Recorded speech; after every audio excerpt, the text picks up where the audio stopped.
Herd behavior describes how individuals in a group can act collectively without centralized direction. The term can refer to the behavior of animals in herds, packs, bird flocks, fish schools and so on, as well as the behavior of humans in demonstrations, riots and general strikes, sporting events, religious gatherings, episodes of mob violence and everyday decision-making, judgment and opinion-forming. Raafat, Chaytor and Frith proposed an integrated approach to herding, describing two key issues: the mechanisms of transmission of thoughts or behavior between individuals and the patterns of connections between them. They suggested that bringing together diverse theoretical approaches of herding behavior illuminates the applicability of the concept to many domains, ranging from cognitive neuroscience to economics. In animals, a group of animals fleeing from a predator shows the nature of herd behavior. In 1971, in the oft-cited article, Geometry for the Selfish Herd, evolutionary biologist W.D. Hamilton asserted that each individual group member reduces the danger to itself by moving as close as possible to the center of the fleeing group. Thus the herd appears as a unit in moving together, but its function emerges from the uncoordinated behavior of self-serving individuals. Symmetry-breaking, asymmetric aggregation of animals under panic conditions has been observed in many species, including humans, mice, and ants. Theoretical models have demonstrated symmetry breaking similar to observations in empirical studies. For example, when panicked individuals are confined to a room with two equal and equidistant exits, a majority will favor one exit while the minority will favor the other. Possible mechanisms for this behavior include Hamilton's selfish herd theory, neighbor copying, or the byproduct of communication by social animals, a runaway positive feedback. Characteristics of escape panic include: individuals attempt to move faster than normal, interactions between individuals become physical, exits become arched and clogged, escape is slowed by fallen individuals serving as obstacles, individuals display a tendency towards mass-copied behavior, alternative or less used exits are overlooked. In human societies, the philosophers Soren Kierkegaard and Friedrich Nietzsche were among the first to criticize what they referred to as the crowd and herd morality and the herd instinct in human society. Modern psychological and economic research has identified herd behavior in humans to explain the phenomena of large numbers of people acting in the same way at the same time. The British surgeon Wilfred Trotter popularized the herd behavior phrase in his book, Instincts of the Herd in Peace and War. In The Theory of the Leisure Class, Thorstein Veblen explained economic behavior in terms of social influences such as emulation, where some members of a group mimic other members of higher status. In The Metropolis and Mental Life, early sociologist George Simmel referred to the impulse to sociability in man, and sought to describe the forms of association by which a mere sum of separate individuals are made into a society. Other social scientists explored behaviors related to herding, such as Freud, Carl Jung, and Gustave Le Bon. Swarm theory observed in non-human societies is a related concept and is being explored as it occurs in human society. Stock market bubbles. Large stock market trends often begin and end with periods of frenzied buying or selling. Many observers cite these episodes as clear examples of herding behavior that is irrational and driven by emotion, greed in the bubbles, fear in the crashes. Individual investors join the crowd of others in a rush to get in or out of the market. Some followers of the technical analysis school of investing see the herding behavior of investors as an example of extreme market sentiment. The academic study of behavioral finance has identified herding in the collective or irrationality of investors, particularly the work of Nobel laureates Vernon L. Smith, Amos Tversky, Daniel Kahneman, and Robert Shiller. Hay and Marone analyzed a model of herd behavior in a market context.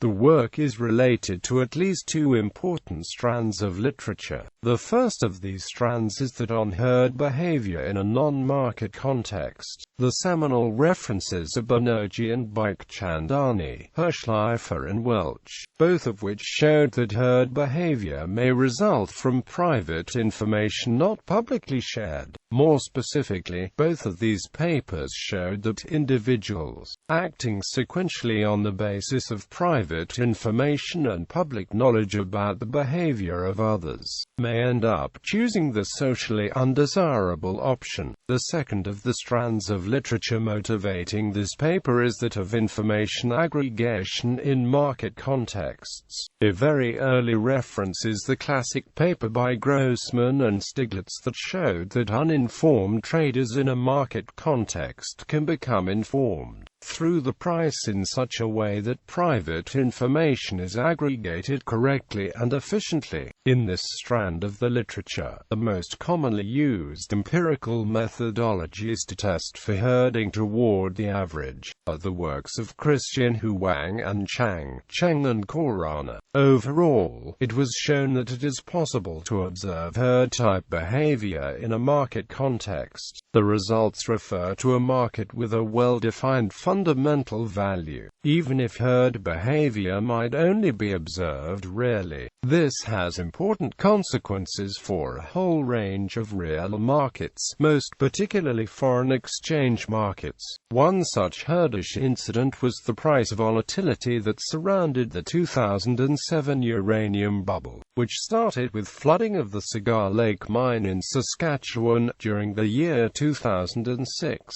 In crowds that gather on behalf of a grievance can involve herding behavior that turns violent, particularly when confronted by an opposing ethnic or racial group. The Los Angeles riots of 1992, New York draft riots and Tulsa race riot are notorious in U.S. history. The idea of a group mind, or mob behavior, was put forward by the French social psychologists Gabriel Tarde and Gustave Le Bon. Everyday decision-making. Benign herding behaviors may occur frequently in everyday decisions based on learning from the information of others, as when a person on the street decides which of two restaurants to dine in. Suppose that both look appealing, but both are empty because it is early evening, so at random, this person chooses restaurant A. Soon the couple walks down the same street in search of a place to eat. They see that restaurant A has customers while B is empty, and choose A on the assumption that having customers makes it the better choice. Because other passes B do the same thing into the evening, restaurant A does more business that night than B. This phenomenon is also referred as an information cascade. In marketing, herd behavior is often a useful tool in marketing and, if used properly, can lead to increases in sales and changes to the structure of society. Whilst it has been shown that financial incentives cause action in large numbers of people, herd mentality often wins out in a case of keeping up with the Joneses. Herd behavior in brand and product success. Communications technologies have contributed to the proliferation to consumer choice and the power of crowds. Quote, Consumers increasingly have more access to opinions and information from both opinion leaders and formers on platforms that have largely user-generated content, and thus have more tools with which to complete any decision-making process. Popularity is seen as an indication of better quality, and consumers will use the opinions of others posted on these platforms as a powerful compass to guide them towards products and brands that align with the preconceptions and the decisions of others in the peer groups, taking into account differences in needs and the position in the socialization process. Lessig and Amp Park examined groups of students and housewives and the influence that these reference groups have on one another. By way of herd mentality, students tended to encourage each other towards beer, hamburger, and cigarettes, whilst housewives tended to encourage each other towards furniture and detergent. Whilst this particular study was done in 1977, one cannot discount its findings in today's society. A study done by Berg, Lacan, Lee and Zhang in 2014 on the social influence on shopper behavior shows that shoppers are influenced by direct interactions with companions,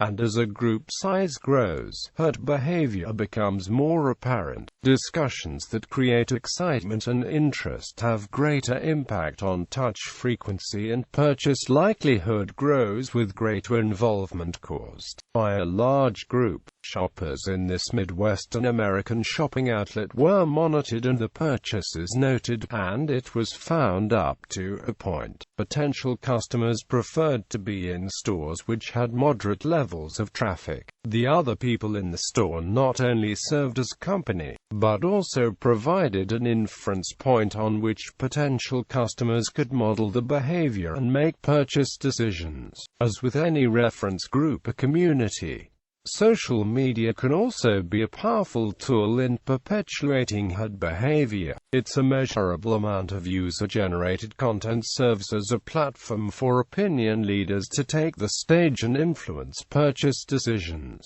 and recommendations from peers and evidence of positive online experience all serve to help consumers make purchasing decisions. Gunarwan and Wang's 2015 study concluded that social influence is essential in framing attitudes towards brands, which in turn leads to purchase intention. Influences form norms which the peers are found to follow, and targeting extroverted personalities increases chances of purchase even further. This is because the stronger personalities tend to be more engaged on consumer platforms and thus spread word-of-mouth information more efficiently. Many brands have begun to realize the importance of brand ambassadors and influencers, and it is being shown more clearly that herd behavior can be used to drive sales and profits exponentially in favor of any brand. Through examination of these instances, herd behavior in social marketing. Marketing can easily transcend beyond commercial routes, in that it can be used to encourage action to do with health, environmentalism and general society. Herd mentality often takes a front seat when it comes to social marketing, paving the way for campaigns such as Earth Day, and the variety of anti-smoking and anti-obesity campaigns seen in every country. Within cultures and communities, marketers must aim to influence opinion leaders, who in turn influence each other, as it is the herd mentality of any group of people that ensures a social campaign's success. A campaign run by Som La Pera in Spain to combat teenage obesity found that campaigns run in schools are more effective due to influence of teachers, and peers, and students' high visibility, and their interaction with one another.